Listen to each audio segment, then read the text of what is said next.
AI जों बड' album video बानायनाय प्रसेसखौ नोंथांनो दिनै लाइभ प्रुफ देखायगोन। नोंथाङा नैबे भिडिअखौ नायना लाग्रो।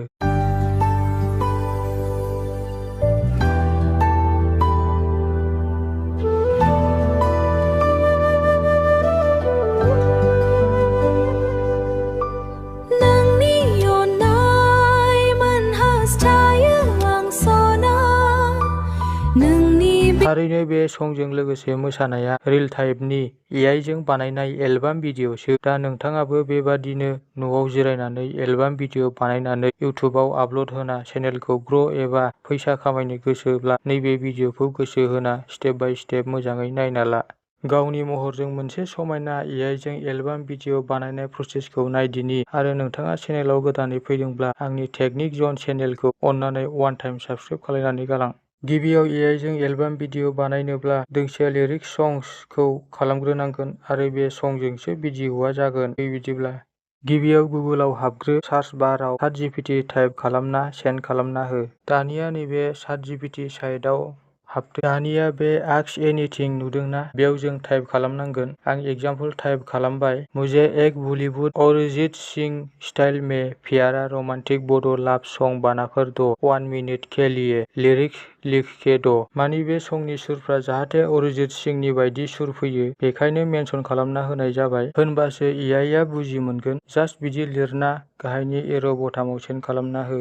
अब्ला नै नोंनि मुं बड' रमान्टिक लाभ सं टाइटेलनि दोंसे लिरिक्स बानायना हरबाय। दा बेयाव फेमेल आरो मेलनि सं जागोन। लाभ सं नालाय। दा फुल स्पेलिंआ गासिबो मिस्टेक जोब। जोंनि बर'निखौ मोजाङै लिरना हरा AI आ। जेब्ला हिन्दी इंलिश लिरग्रा लिरगोन अब्ला मोनसेबो मिस्टेक फैया। दा बे मिस्टेक जानायखौ जों नैबे एडिट अपसनाव हाबनानै थिक खालामना लाफिननो हायो। दा स्पेलिंफोरखौ थिक खालामना लाबाय आङो। आरो गाहायनि सार्च बाराव दा टाइप खालामबावनांगोन जोङो सं स्टाइल फ्रम इंलिश बिदि लिरना जास्ट सेन्ड खालामना हो। अब्ला नै सं स्टाइल फ्रमखौ मोनबाय। दा बेजोंनो सङा जागोन। दानिया नैबे लिरिक्स संखौ अल कपि खालामना ला। दानिया जोंहा जेमिनि एपआव फैदो। बेखौ प्ले स्ट'रावनो मोनखायो। लिरिक्सखौ सं बानायनो थाखाय जोङो जेमिनि एपआव फैबाय। दा बेवहाय डाइरेक्ट गाहायनि टु डटआव क्लिक खालामना हो। बे क्रिएट मिउजिकआव थुना हो। जों सं बानायगोन नालाय। दा नैबे डिस्क्रिप्ट इउआर ट्रेक बेवहाय दहायनि लिरिक्स सं कपि खालामनायखौ बेयाव पेस्ट खालामना हो आरो फिन ChatGPT आव फैफिनना नैबे सं स्टाइल फ्रमखौ कपि खालामना फिन जेमिनि एपआव फैफिन आरो बेखौ लिरिकनि गाहायाव इन्टार मोनसे होना पेस्ट खालामना हो। बेनिफ्राय गाहायनि प्र' अपसनाव थुना हो। बेवहाय 3.1 प्र'खौनो सेलेक्ट खालाम बेखौ होनबासो लिरिक्स सङा 3-4-5 मिनिटनि गोलाव सं फैगोन। दा सेन्ड खालामना होदो अब्लानो सङा रेडि जाना फैगोन। अब्ला नै जेनेरेटिं इउआर 30 सेकेन्ड ट्रेक जाबाय। एसे वेट खालायसै जोङो। जोंहा सङा फैबाय नै एसे खोनासंग्रोदो।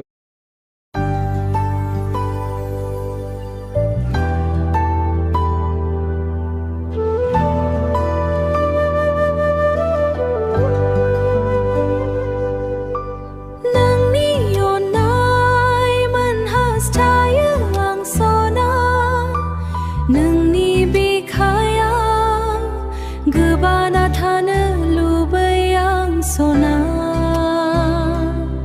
ससेखौ आं खोनासंहोनो हाथ'ला जोंहा टाइमनि आंखाल। दा अरिजित सिंहनि भइस बिदोंना जोङो एसे सेमखौनो जोंनो हरदों। बेखौ सेभ खालामना लाग्रोदो। गोजौनि डाउनलड अपसनाव थुना हो। बेनिफ्राय ट्रेक अनलिआव थुना हो। होनबानो गाव गावनि मबाइलाव सेभ जाना थागोन अडिअ'आ। जोंहा दा अनलि सङाल' रेडि जादों। भिडिअ'नि थाखाय जोङो फिन ChatGPT आव फैफिननांगोन। बेवहाय जों दा भिडिअ'नि सिन बिहरनांसिगोन। बेखायनो गाहायनि आस्क एनिथिं आव ओरैबायदि टाइप खालामबावसै एग्जाम्पल हिसाबै मुझे इस सॉन्ग के scene by scene Bollywood style में cinematic camera movement video run दो। जास्ट बिदि लिरना सेन्ड बटामाव थुना हो। अब्ला नैबे संनि भिडिअ सिनखौ हरबाय। सिन 1, सिन 2, सिन 3, सिन 4। दा बेयाव गासै 7टा सिन हरबाय। गोलाव मिनिटनि बिबा बुरजा सिन हरगौमोन। आं दा 1 मिनिटनिल' बिनायखाय सिनखौ खम हरबाय। दा बेफोर सिना गासैबो मोनसेयाव 8 सेकेन्डनिल' दै होनाय दंखायो हनै सिन 1 8 सेकेन्ड, सिन 2 8 to 16 बिदि 8 सेकेन्डनि जायगायाव 10 सेकेन्डनि जेनेरेट खालामना लायोब्ला भिडिअ'आ मिलायनो गोब्राब जायो आरो सिन मोनसेयाव भिडिअ मोनसे जेनेरेट खालायनांगोन। दा जोंनो मोनसे बुस्थुखौ नांदेरबावगौ भिडिअ खालामनो थाखाय बेखौ नांथारगौ दै। दा बेखायनो गाहायनि आस्क एनिथिं आव टाइप खालामफिननांगोन जोङो अभारअल भिडिअ स्टाइल फ्रम द जास्ट बिदि लिरना सेन्ड खालामना हो। अब्ला नै फैबाय अभारअल भिडिअ स्टाइला। दा बे बुस्थुखौ स्क्रिनजों पेस्ट खालामना होफानांसिगोन दे। दा जों सिन 1 खौ कपि खालामग्रोना ला। बेनिफ्राय अभारअल भिडिअ स्टाइलखौ होफानांगौनि थाखाय जों मोनसे गावबागाव मबाइलावनो थाखायो किप नट होननाय एप। बे एपआव सिगां पेस्ट खालामग्रोना ला। दा किप नटखौ अपेन खालायबाय। दा लेटाराव हो, बेनिफ्राय प्लास आइकनाव हो। दा बेवहाय दहायनि सिन कपि खालायनायखौ बेयाव पेस्ट खालायना ला आरो चाट जिपिटिआव फैफिन। नैबे अभारअल भिडिअ स्टाइलखौ नैबे बक्सनियाव कपि अपसन दंखायो, बेयाव कपि थुना हो, होमबानो अल कपि जागोन। आरो किप नट साइडआव फैफिनना सिन 1 नि गाहायाव इन्टार मोनसे होना पेस्ट खालामदेर। दानिया बेखौ गासिबो अल कपि बा काट खालामना लादो। होनबा जों बेखौ भिडिअ जेनेरेट बानायसै। भिडिअ जेनेरेट खालामनो थाखाय गुबुन गुबुन फ्रि एपफोर दङ। आं दा फ्ल' एपआवनो खालामना देखायसै। दा बेयाव निउआव थुना हो।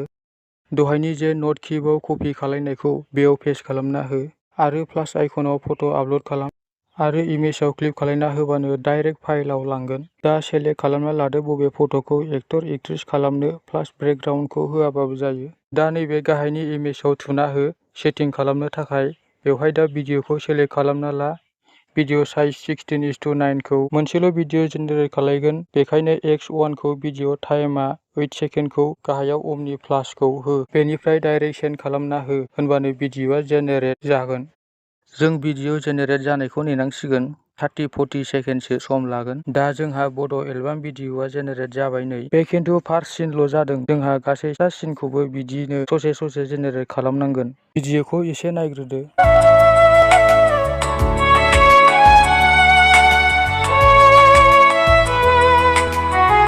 दा जों बेखौ सेभ खालामना लाग्रोनो थाखाय गोजौनि 3 डटआव थुनानै हो। दा बेयाव डाउनलड अपसन मोनखायो, बेयाव हो, अब्लानो गेलारियाव डाउनलड जानानै थागोन। नेक्स्ट जोंहा दा सिन 2 खौ जेनेरेट खालामनो थाखाय फिन चाट जिपिटिआव फैफिननांगोन। सिन 1 आ जाखांबाय। दा सिन 2 खौ कपि खालामना लादो। बेनिफ्राय फिन किप नटआव बेखौ पेस्ट खालामना लाग्रो। बेनिफ्राय फिन चाट जिपिटिआव फैफिन। बेवहायनो नैबे अभारअल भिडिअ स्टाइल फ्रमखौ अल कपि खालामना आरो किप नटआव फैफिन। बेवहाय गाहायनियाव इन्टार मोनसे होना पेस्ट खालामदेर। दानिया बेखौ गासिबो खनसेनो अल कपि खालामना फिन आरोबाव भिडिअ जेनेरेट खालायनो फ्ल' एपआव फैफिननांगोन। बेयाव दा निउआव होदो। दा नैबेयाव पेस्ट खालायना होदो आरो बेयावबो प्लास आइकनाव फट' आपल'ड खालामनो थुना हो। बेयाव इमेजआव थुनाय लोगो लोगो जोंहा फाइलआव फैबाय। दा बेयाव एक्टर एक्ट्रेसनि सिगांनि फट'खौ सेलेक्ट खालामना ला। दानिया गाहायनि इमेजआव थुना हो। बेयाव भिडिअ 16:9:1 8 सेकेन्ड आरो अमनि प्लास बेखौनो दोननांगोन। बेनिफ्राय डाइरेक्ट सेन्ड खालामना होबानो नैथि सिननि भिडिअ जेनेरेट जागोन। दा जों 30-40 सेकेन्डसो वेट खालामनांसिगोन। दा नैथि सिन भिडिअआ फैबाय नै। बेसेबा समायना। दा बेखौबो सिगांनि बायदिनो जोङो गोजौनि 3 डटआव थांनानै डाउनलड अपसनाव डाउनलड खालामना लादो। दा बेफोरबायदिनो फारि फारि गासैखौबो जेनेरेट खालामदो। फार्स्ट टु लास्ट सिनखौ सिगां मोननैल' खालायना देखायबाय, बाद बाखिखौ आं खालायासै, भिडिअआ गोलाव जायो। बेनि उनाव गासैबो भिडिअखौ गुबुन नों मिथिनाय एपनि गेजेरजों भिडिअखौ दाजाब जइन खालामना ला। जेनेरेट भिडिअजों फैफानाय साउन्डखौ मुट खालामना सिगांनि बै लिरिक्स सं दिहुननायखौ होबानो भिडिअआ फुल जाना फैयो। बेखौ दा साउन्ड अपसनाव थुनांगोन। बेनिफ्राय जोङो इउआर मिउजिकआव थुनांगोन। बेनिफ्राय जोङो सार्च बाराव लिरिक्सनि टाइटेलखौ सार्च खालायबानो जोङो मोनगोन। बे आंनि प्रसेसजोंनो नोंथांमोनहा एआइ नि बड' एलबाम भिडिअखौ इजियै बानायनो हागोन। गोजोन्थों।